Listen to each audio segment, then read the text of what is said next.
Coming up on News Watching, the New York governor lifts mask mandates in public transportation.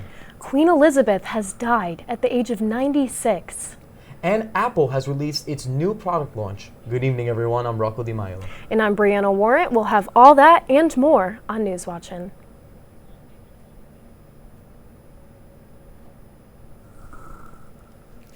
New York Governor Kathy Hochul announced on Wednesday masks are no longer required for public transportation riders in New York State.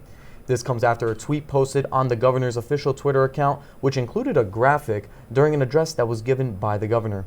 The local Tompkins County bus agency TCAT plans to comply with the governor's decision as they feel confident in the downfall of cases and hospitalizations in Tompkins County.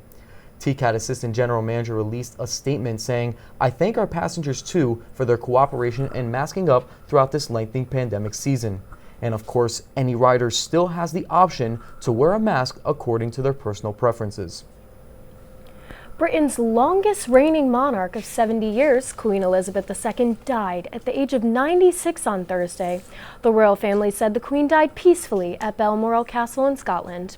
The Queen's funeral is expected to be held at Westminster Abbey and will be buried at St. George's Chapel located on Windsor Castle. Her eldest son, now known as King Charles III, formally proclaimed his title as Britain's new monarch on Friday. All sporting events in Great Britain are suspended as the nation mourns the loss of their queen. Last Wednesday evening, chaos ensued during a shooting in Memphis, leaving 4 dead, 3 wounded, and a suspect in custody. A 19-year-old man by the name of Ezekiel Kelly was arrested after live streaming part of his shooting rampage on Facebook, which ultimately led to the high-speed pursuit for him. Kelly was released from prison back in March after serving 11 months of a 3-year sentence for aggravated assault. He pleaded guilty to the lesser charge of facing counts that included attempted murder, reckless endangerment, and using a firearm with intent to commit a dangerous felony in a 2020 case back in Shelby County.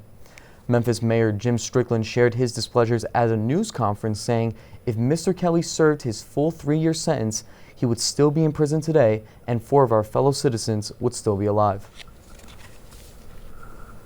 As the war in Ukraine is still ongoing, the country's military had advanced as far as 30 miles in its eastern region and has liberated more than 20 villages and towns in a rapid thrust aimed at cutting Russian supply routes.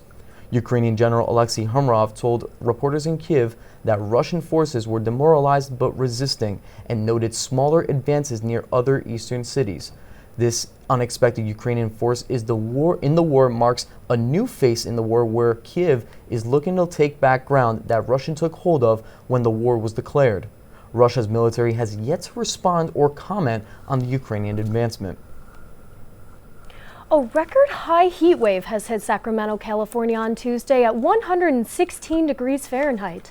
This has surpassed the previous record set over 100 years ago. Yo, it's hot Nearly as 8,000 fucking people were left without power after the electricity demand reached an all-time high on Tuesday.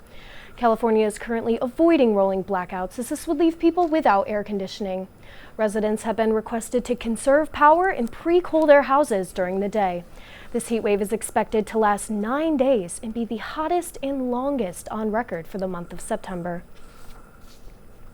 Tonight marks the 74th annual Emmy Awards ceremony hosted by Saturday Night Live's Kenan Thompson. This comes after the Television Academy announced this year's nominations on July 12th in Los Angeles. The ceremony will be held at the Microsoft Theater with some of the biggest names in television presenting, including Selena Gomez and Kelly Clarkson. Television lovers can tune in to watch the red carpet on E! News and the ceremony on NBC. The Emmys will also be streaming live on Peacock for the first time.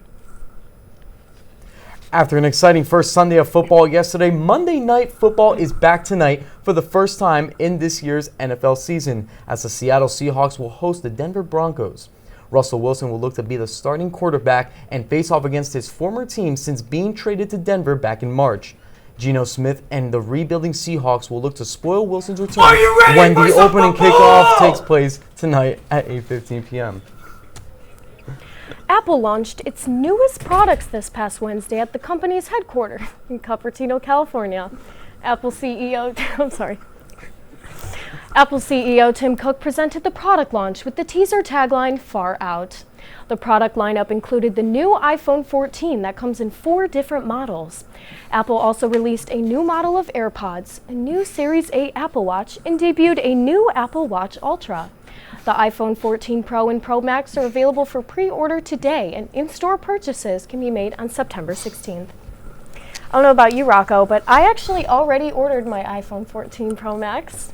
Wow, that sounds really exciting. I remember when I used to always get a new iPhone and just unboxing it would be such a great experience. But this new Apple Watch Ultra just seems so interesting. I mean, it's got a whole new design, new features. I mean, I can't wait to see it. No, I agree. I've never had an Apple Watch before, so I might look into that one. I can't wait for all these products to come out in stores for all of us to see, like in person in our hands. I agree. Coming up on Newswatch, and after the break, Jeep announced its first 2 electric SUVs in America. Henrik Lundqvist is joining the New York Rangers front office. And Seattle schools are closed from teachers on strike. Stay with us.